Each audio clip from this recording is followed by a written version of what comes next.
After the flood, when the earth was reborn and the world began anew, one man's act would change the destiny of nations.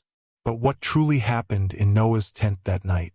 Why did Ham, the son of survival, become the symbol of shame? Was it merely laughter, or something deeper, something the ancient scrolls dared not reveal?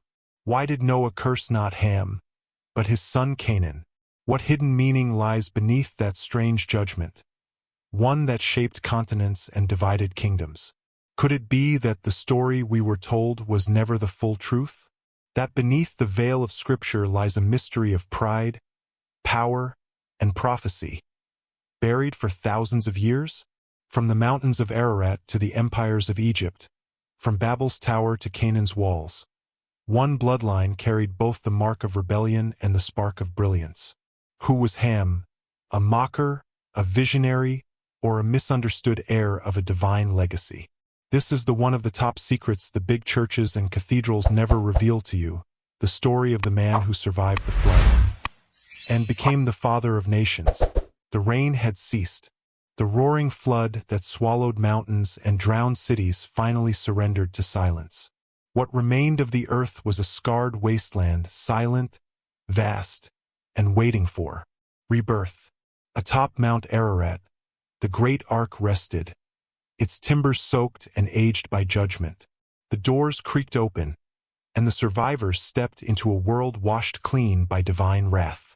Noah, his wife, and his 3 sons, Shem, Ham, and Japheth, stood as the last witnesses of the old world.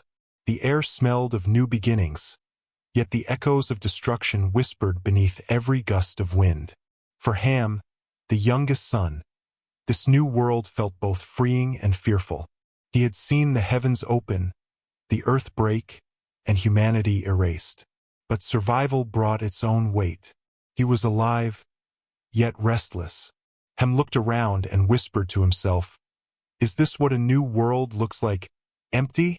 The others rejoiced, but Ham's eyes carried questions he could not silence. As days turned into months, the family began to rebuild.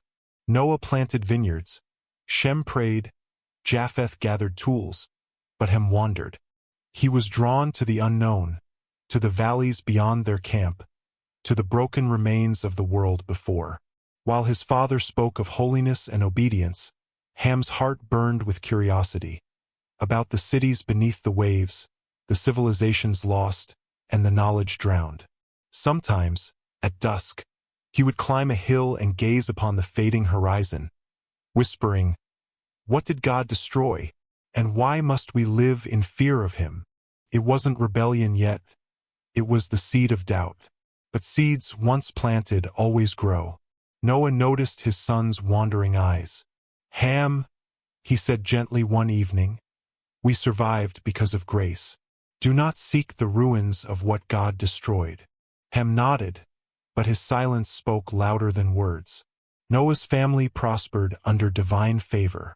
They built altars, tended the land, and multiplied. Each brother carried a destiny. Shem, the chosen line from whom prophets and kings would rise.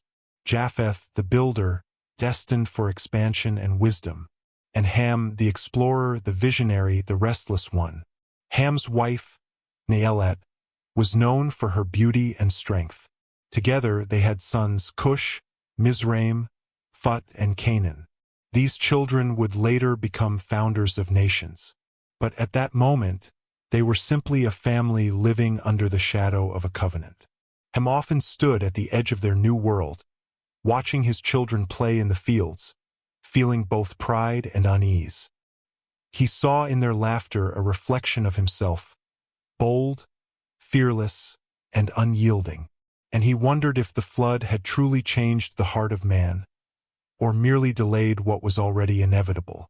Time passed, and Noah's vineyard flourished. It became a symbol of renewal, life returning after death. The grapes hung heavy and sweet, their scent carried by the breeze. Noah rejoiced, calling it the fruit of mercy. But one night, celebration turned into tragedy. Noah, weary and satisfied, drank from his wine, and drank too much. The first man of the new world became the first to taste drunkenness. His strength faded, his mind blurred. Inside his tent, he lay uncovered, unaware of his shame. Outside, the moonlight washed the camp in silver. Ham, wandering nearby, heard the faint sound of laughter from within his father's tent. Curious, he entered and froze. What he saw would change history. There lay Noah, the man who walked with God, naked and vulnerable, stripped of his dignity. Ham's eyes widened, but instead of turning away, he smirked. A mocking laughter escaped his lips. "So this is the righteous man who survived the flood?" he whispered. Then, instead of covering his father, he ran out to call his brothers, unaware that the act he had just committed would echo for generations. Shem and Japheth, horrified by Ham's words, took a garment and walked backward into the tent, covering their father without looking upon his shame. Their faces were solemn, for they knew something sacred had been violated. Outside, Ham watched them with an unreadable expression, half amusement, half defiance. But as dawn broke, the air grew heavy. Noah awoke, his mind clear once more, and the memory of the night before returned to him, along with divine revelation of what had transpired. He called his sons. His voice trembled, not with weakness, but with sorrow. "Cursed be Canaan," he said, his eyes fixed on Ham's lineage. "A servant of servants shall he be to his brethren." Ham's heart hardened. The look on his face turned from shame to fury, a wound that would never heal. And from that moment, the destiny of nations began to diverge. The flood had ended, but a new storm, born of pride, misunderstanding, and destiny, had just begun. The morning after Noah's awakening was silent. The camp was still. Even the wind seemed to hold its breath. Ham avoided his father's gaze. He walked along the fields pretending to work, but his heart thudded with unease. What he thought was a careless jest now burned within him like a hidden fire. Shem and Japheth moved with solemn purpose, whispering only when necessary. They avoided Ham, their eyes heavy with quiet disappointment. The tension between them was more than familial, it was spiritual. Something sacred had been broken, and no man could mend it. That night, as the family gathered by the altar, Noah's voice trembled through the smoke. "One act," he said softly, "can reveal the heart of a man. The world may not see it, but heaven does." Ham's hands clenched. He looked away from the flames. He couldn't bear the weight of those words, not because they were wrong, but because they were true. At dawn, Noah called his sons before him. The air was cold, the ground still damp from dew. His face, though aged, radiated authority. A man who had once spoken with God and lived to tell of it. Ham approached reluctantly, his head lowered but his spirit unbroken. Noah's eyes met his, sharp and sorrowful. "You mocked what was sacred," he said. "You uncovered what heaven had covered. And though I love you as my son, the ground you have sown will bear consequence." Then Noah's tone changed, from fatherly to prophetic. "Cursed be Canaan," he declared, voice echoing through the hills. "A servant of servants shall he be to his brethren. Blessed be the Lord God of Shem, and Canaan shall be his servant. God shall enlarge Japheth, and he shall dwell in the tents of Shem." Ham's breath caught. His son's name, Canaan, had been spoken in judgment. "Why, my child?" he shouted. "Judge me, not him."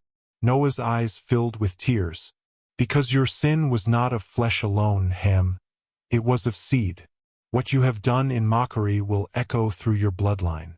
The sky above grew dark, as if creation itself mourned the fracture of unity among the sons of Noah. Ham stormed away from the camp, his heart pounding with fury. "A curse," he muttered, "because I saw what others hide? Because I laughed." His steps carried him to the edge of the valley, the same valley where he had once dreamed of exploration and discovery. Now it felt like exile. Nalat, his wife, followed him quietly. "Ham," she said softly, Your father spoke as one chosen by God. Do not war against what cannot be undone. But Ham's pride had taken root. He curses my son for his shame, he replied bitterly. Then let my son rise to prove him wrong. That night Ham built a small altar of his own, not to curse his father, but to declare his independence. The fire burned low, defiant yet desperate. Above him, the stars shimmered indifferently, as if heaven watched but did not intervene. Time passed, but peace never returned. Shem and Japheth remained loyal to their father, honoring him and his covenant with God. They built settlements near the mountain, keeping close to divine instruction. Ham, however, grew distant. His flocks multiplied, his family expanded, and yet his heart felt alien to the others. He saw in their obedience what he perceived as weakness, and in his own defiance, he found a strange kind of freedom. At one council gathering, Shem said, "Let us remain united, for the covenant of our father must not be broken." Ham's reply was cold. "You speak of unity, but live in judgment. The world is vast.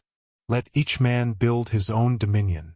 Their eyes met, two brothers divided by the unseen wall of destiny.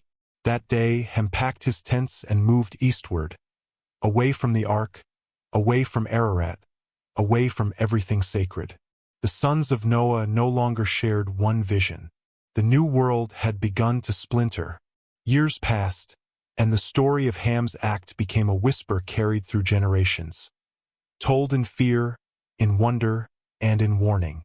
Some said Ham mocked holiness. Others said he exposed what should never be seen. But the truth, the full truth, remained shrouded in mystery. Ham, now older, watched his sons, Cush, Mizraim, Phut, and Canaan, grow into strong men, each destined to build nations.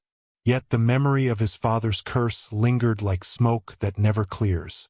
Sometimes, at night, Ham would stare at the stars and whisper, "Did I destroy my son's destiny, or begin it?" His heart longed for peace, but pride held him captive. The sin had not been erased. It had been buried deep, carried forward through blood and history. And though the world saw only the birth of new tribes and kingdoms, heaven still remembered the laughter in Noah's tent, the moment when mockery became legacy. The night was cold, and the fire burned low in Ham's camp. His sons slept nearby, young, strong, full of promise. Yet Ham could not rest. He sat alone beneath the stars, his face weathered by both time and regret. Noah's curse still rang in his mind. "Cursed be Canaan." Those words were like chains, invisible yet unbreakable. He whispered into the darkness, "What sin is this, that a father's shame becomes a child's burden?" His wife, Naelat, placed a hand on his shoulder. "You are still chosen to live, Ham. You saw death and walked away alive. Do not let one moment define you." Ham looked at her with weary eyes. "You do not understand. My father's words carry the weight of heaven. When he speaks, creation listens." In that moment, the pain of a man became the prophecy of generations. Years passed. Ham's children grew into men of vision and ambition. Cush became a builder of cities, Mizraim a founder of mighty lands, Phut a seafarer, and Canaan, the youngest, a dreamer. Canaan often noticed how people looked at him with quiet pity or unease. Whispers followed his name. "Cursed be Canaan," some would mutter when he passed. He would ask his father, "Why do they speak so, father? What have I done?" Ham's eyes would cloud over. "You have done nothing, my son," he would say. But sometimes the sins of men echo louder than their deeds. Canaan grew restless. He loved his father but carried within him a sense of rejection that no affection could heal. The words spoken by Noah had planted something dark, not in his blood, but in his spirit. He vowed silently, "If heaven rejects me, then I will build my own destiny upon the earth." Noah's other sons prospered. Shem's lineage grew wise and noble, while Japheth's descendants expanded and multiplied. Their lands flourished under divine favor. But Ham's household lived in a strange tension, blessed with strength, cursed with struggle. His crops grew tall, his cattle strong, yet storms would often destroy what he built. It was as if creation itself warred against his hand.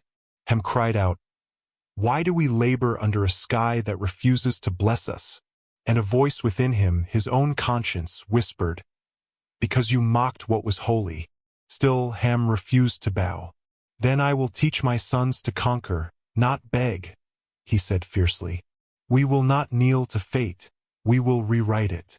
And from that day, the spirit of rebellion that began in a tent began to shape nations, kingdoms that would rise in brilliance and fall in defiance.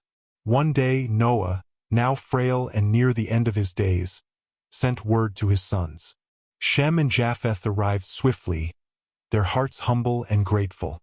Ham came too, proud but heavy with memory. Behind him walked Canaan, young, bold, and unafraid. When they entered Noah's dwelling, silence filled the air. The old patriarch looked upon them, the living roots of the new humanity. "Each of you," Noah began, "will become the father of nations. But remember, nations are not born from strength. They are born from the heart of men." He turned his gaze to Ham. "Your children will multiply and fill the southlands. They will be mighty, inventive, and wise. But the curse remains, not to destroy them, but to remind them of humility. Let no pride rise again as it did before the flood." Ham lowered his head, emotion burning in his chest. Canaan, however, stood tall, silent, yet defiant. He thought, if humility is our inheritance, then power will be my revenge. Noah's dimming eyes fell upon him. "And so it begins," he murmured. "The shadow grows." With those words, Noah blessed his sons and breathed his last, leaving behind a prophecy that would echo through time. After Noah's death, the sons parted ways. Shem's lineage moved eastward, Japheth's northward, and Ham's southward. Canaan led his own tribe to the fertile plains near the sea, a land rich in promise. They built cities, raised walls, and called the place Canaan. But the ground itself seemed to remember the curse. Famine came early, war followed, and even when prosperity returned, envy and pride crept among them like weeds through fertile soil. Canaan stood before his city gates and said, "If heaven will not bless us, then let the earth fear us." His people cheered, and thus the first foundations of defiance were laid, the roots of kingdoms that would one day stand against the children of Shem. In the heavens, it was written, "A curse misunderstood becomes a destiny misused." Ham's laughter in the tent had long faded, but its echo remained, reshaping the story of nations, binding the fate of sons to the sin of a moment. The curse of Canaan was no longer just a punishment. It had become prophecy, the unseen thread tying rebellion, pride, and destiny together in the tapestry of mankind. The years turned into generations. The children of Ham multiplied, their tribes stretching far beyond the mountains where the ark once rested. They moved into the valleys, plains, and coastlines, bold, determined, and full of fire. Cush led his people southward, toward the great rivers of Africa. Mizraim journeyed west and settled near the waters that would one day be called the Nile. Phut wandered along the shores of the sea, while Canaan built his cities in the land between mountains and the coast, a land that would later become the battleground of nations. Ham stood on a high hill, watching smoke rise from new settlements below. His face was older now, his beard streaked with silver, yet his spirit remained restless. He whispered to himself, "My children will not fade into the dust of history. They will build, they will rule, they will remember." And so began the era of nations born from the house of Ham. Cush, the eldest, became a pioneer. His people followed the great rivers and settled in lush valleys where the soil was rich and dark. Under his leadership, the first southern kingdoms emerged, early forms of Nubia and Cush, lands of gold and mystery. From Cush came Nimrod, his son, a mighty hunter and builder of empires. Nimrod's ambition burned brighter than any before him. He would later build Babel, Erech, and Nineveh, cities of stone and pride. Through him, the spirit of Ham's defiance took on flesh and power.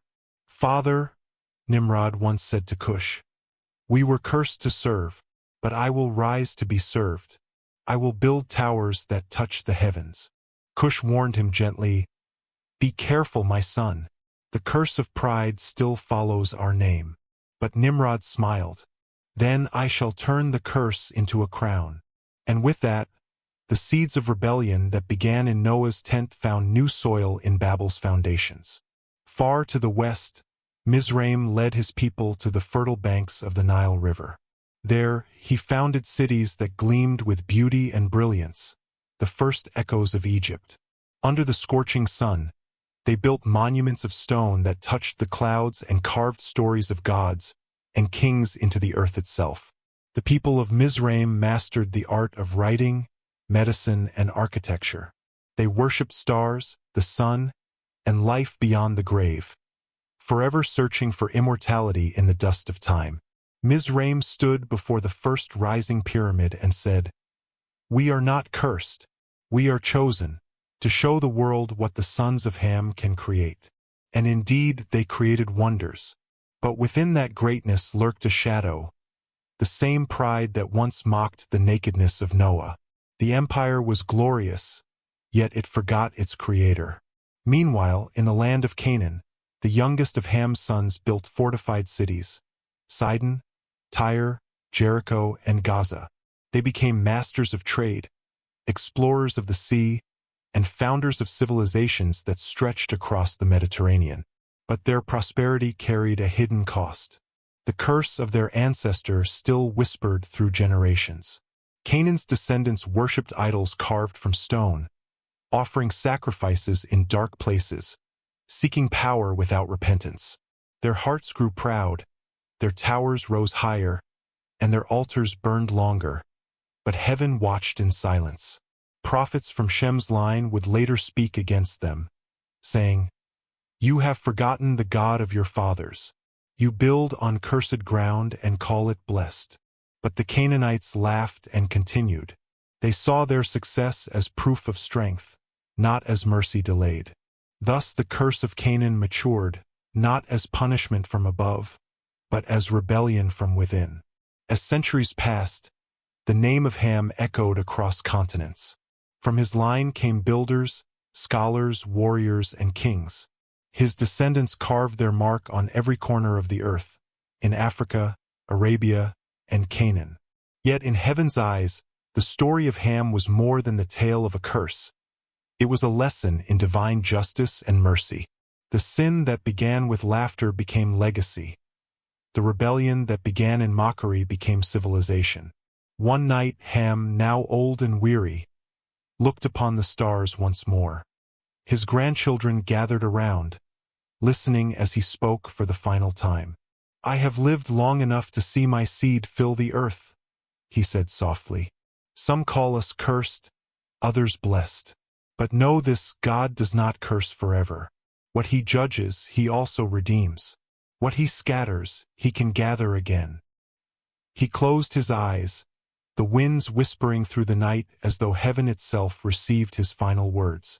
Far away, the cities of Babel, Egypt, and Canaan gleamed in the distance, symbols of both brilliance and brokenness. The sons of Ham had indeed become nations, but whether those nations would walk in humility or fall in pride, that was the question only time would answer. Centuries passed, empires rose and fell, but the name of Ham never faded. From the sands of Egypt to the valleys of Canaan, his story echoed like a riddle across generations, half curse, half crown. Scribes in temples whispered of him with awe. Priests spoke his name with caution. And as history unfolded, the world began to twist the story, turning mystery into myth and myth into misunderstanding. Some said Ham was forever cursed. Others said he was misunderstood, punished not for evil, but for witnessing divine vulnerability. In every generation, his name became a mirror reflecting humanity's deepest question. Can the past ever be redeemed? The world remembered his act, but forgot his heart.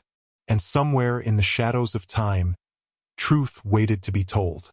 As kingdoms multiplied, the curse of Canaan, Noah's words, began to take new forms. Rulers, scholars, and nations twisted it, using it not as a warning but as a weapon. They claimed divine authority to oppress, conquer, and enslave others, all in the name of a misunderstood prophecy. Yet the scriptures had never said that Ham himself was cursed, only Canaan, his son. But time, greed, and human pride blurred that truth. The world began to call all the sons of Ham cursed, a lie born from arrogance, not revelation. From generation to generation, this distortion grew, carried into politics, religion, and race. And the name Ham became entangled with shadows it was never meant to bear. But the heavens never forgot the original story. It was never about color or tribe. It was about reverence, humility, and the sacred boundary between what is holy and what is mocked. Though many misused his story, the descendants of Ham continued to shape the world with brilliance. From Egypt's scholars to Ethiopia's kings, from Cush's builders to Canaan's traders, the sons of Ham built wonders that defied their so-called curse.